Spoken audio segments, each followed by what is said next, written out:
Hello, welcome to Do It Yourself channel. Today I will show you how to allow applications to use our contacts in Samsung Galaxy Z Fold5.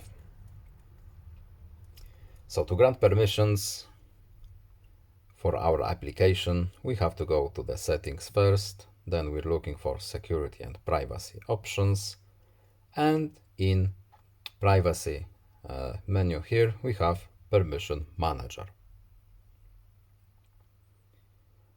We're looking for contacts.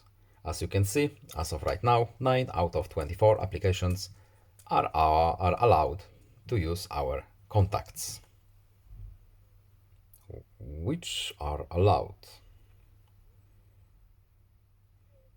Quite a lot of them.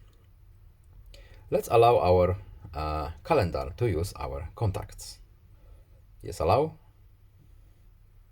And now calendar can use our contacts. I hope this video was helpful to you. Please leave a like and subscribe. Have a nice day and see you in the next video. Goodbye.